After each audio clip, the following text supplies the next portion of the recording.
everyone, welcome to StudyIQ English. We all know that US has given another warning. We know that the war with Iran, the entire West Asia is right now encapsulated in a war, and the war seems to have no end because US demands that Iran surrenders, and Iran continues to say that they will not surrender. In fact, Iran is busy heralding its technology of saturation warfare and maintaining a very strong presence of its axis of resistance. Today, many more nations like Lebanon, Cyprus, Bahrain, which were initially not even involved in the war, are a part of the war. The Strait of Hormuz has been closed again, a strategic choke point, and countries like India and China are now having to depend again on Russia for a stable crude oil supply.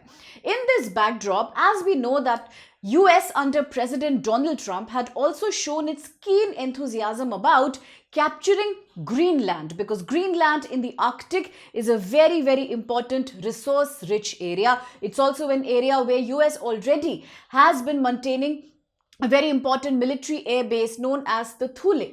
Much later, the Pituffik Air Base, and now after the controversy over Greenland with NATO, specifically Denmark, yesterday US President Mr. Trump has also showed his readiness, his increasing pressure on Cuba. He says that our aim shall be now to take an action against the Cuban government and to change the communist regime in Cuba. He wants to supplement this by a US-led administration. So people are asking a question.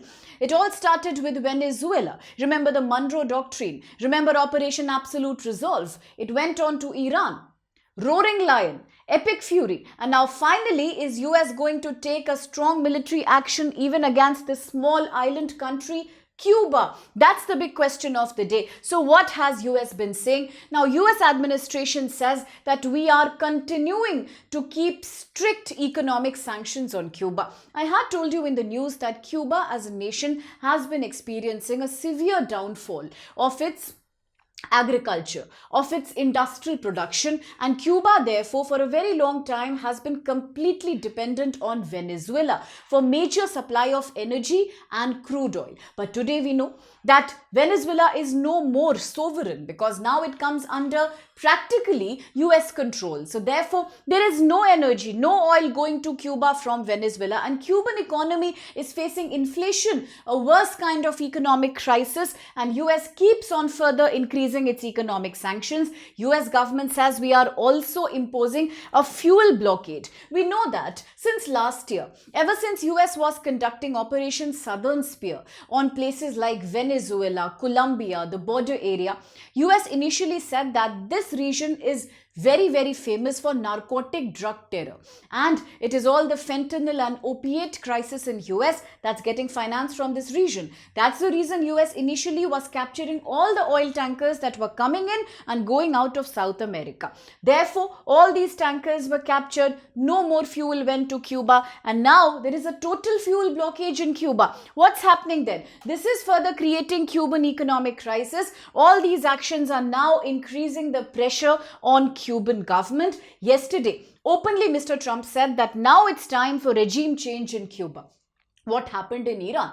Now we know that right since 1979 Islamic Revolution, Iran has adopted theocracy. It is the supreme leader of Iran. Recently, the supreme leader, Mr. Ayatollah Ali Khamenei, he died in the war, in the attack against Iran. Now possibly we are having a new supreme leader for Iran, but still US is not satisfied. US says, I will do a regime change. Now today, similarly in the case of Cuba, US is saying let's remove the communist government and replace it by another government, possibly a puppet of US administration. US says, let me manage Iran, let me settle the Iran issue, the West Asian issue, let me streamline the Venezuelan oil, and then we will look into Cuban administration. So here in the map, you can have a look at Cuba. You can see the capital city right here, a very important region in the Caribbean Sea, an area that is already now, because of US sanctions and fuel blockage, facing power blackout. Now supposedly citizens do not have any medical help, medicines are not reaching. Supposedly people aren't able to even collect the garbage heaps on the road. There is no power. There is a complete dependence on Soviet era power grids because now thermal plants cannot be operated. It's a complete shutdown. It's leading to inflation. It's leading to economic crisis, and because of these sanctions, the country is completely running out of energy. In fact, it's just a matter of time now. So what are the possible demands from US? What will US do exactly? Well, initially US says, I must make Cuba release all the political prisoners. After that, economic reforms will kick in. Now, these economic reforms normally will be tuned into the needs of American economy. Even when US captured Venezuela, when President Maduro was captured and taken away in custody, now all the oil fields, all the oil reserves in Venezuela will be taken care of by US-based companies. So similar thing can be expected in the case of Cuba. People are asking, is this oil imperialism? A new kind of oil energy colonialism? Well, it pretty much looks like that. Now eventually, Cuba will have to sever all its ties with countries like China and Russia, something similar to what's being expected in Iran, and then cooperation with US policies, a complete synchronization, whether it's drug control, terrorism or migration. The political situation in Cuba currently is also very hostile. We know that although the current government is led by Diaz-Canel, but in reality, the power historically has been in the hands of the Castro family. Now, let's not forget 1962, the very infamous Cuban crisis. Do remember that was the time when two powers of the Cold War era, the Soviet and the US, came very close on the brink almost of a nuclear warfare, because US has throughout felt that Cuban government is resentful. It is pro-Soviet, it's pro-Russia. So therefore, today also, major part of power domination is held by Castro family, the family of Fidel Castro, especially Raul Castro, his scion, and through the control of military. So therefore, even in Cuba, there is no exact democratic government institutions that we get to see. The power is often divided, but now US is finding an opportunity here to completely collapse this traditional family power of the Castro family and replace it by a non-communist government that comes from US itself. So this is the emergency that's happening right now, but there is another element here. The other element is that we all understand that for a very long time, US has believed in the Monroe Doctrine. I have spoken about it. Today, a lot of people are calling it sarcastically as the Dunro Doctrine, that Mr. Trump is just further implementing the Monroe Doctrine. The fact that Latin America is seen as a backyard of US. No other country is permitted to interfere in Latin American politics. That's the agenda of US right now. But strangely enough, there are many countries in Southern America, Latin America, who also support US, and this is further piling the pressure on Cuba and countries like Colombia. Why? Because there are nations here.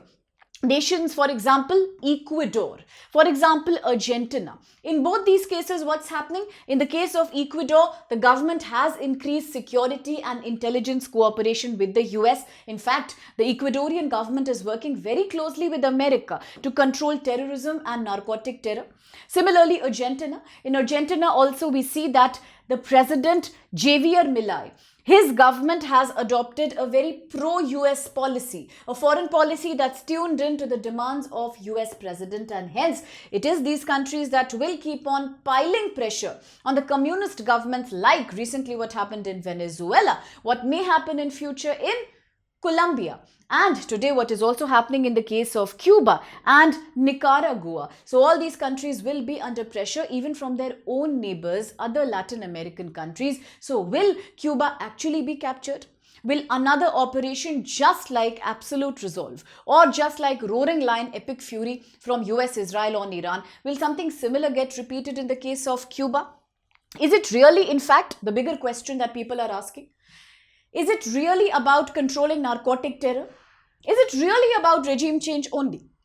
Or is it in reality nothing but oil energy based imperialism? Now you can share your comments, which are non-political of course, on this issue. That's the emerging issue right now. A quick practice question here though. With reference to Cuba-US relations, we can consider some statements and decide which of these are correct. 1. Cuba is located in Caribbean Sea, very close to US state of Florida, across the Strait of Florida. You need to know the map for that. Second, Cuba has been under a communist political system since the Cuban Revolution of 1959. And Cuba is a member of NATO. Now, NATO has throughout been in the news in 2025. Okay, so I had also previously asked you questions like, is Ukraine a member of NATO? Is it a member of EU? Is Cyprus a member of NATO? So we should know about all the members and the important Article 5 of NATO Charter. For this question, quickly let me know which of these statements here are valid. And if you need to verify your answer, you need more such important map-based questions and facts, then do, scan this QR code and become a part of our Telegram channel. All right. And here's a quick announcement about ongoing sale program. Now for UPSC, that is 2027 batch, we have a very exciting offer. Prices are beginning barely from 13,999. If you use my code SPLIVE and enroll for this course, further even more discount is possible, whether you are writing in English or in Hindi or even bilingual. All that is acceptable. All the batches will now start. Also remember, timings are very flexible. We cover all GS for prelims, for mains, essay writing, answer writing, mentorship as well. And the batch is beginning on 7th of March. So today is absolutely the first day. You can enroll and get a wonderful discount. Similarly, for 2028, it is the right time to start if you want better conceptual clarity, and only at 29,999 for more than 1 year we provide GS Foundation sale to you right now for 28. Again, all language mediums are included and the batch is beginning today, so earlier the better. Enroll and do use code SPLIVE. In return, take a guarantee of your success by a proper comprehensive UPSC preparation module. Thank you so much.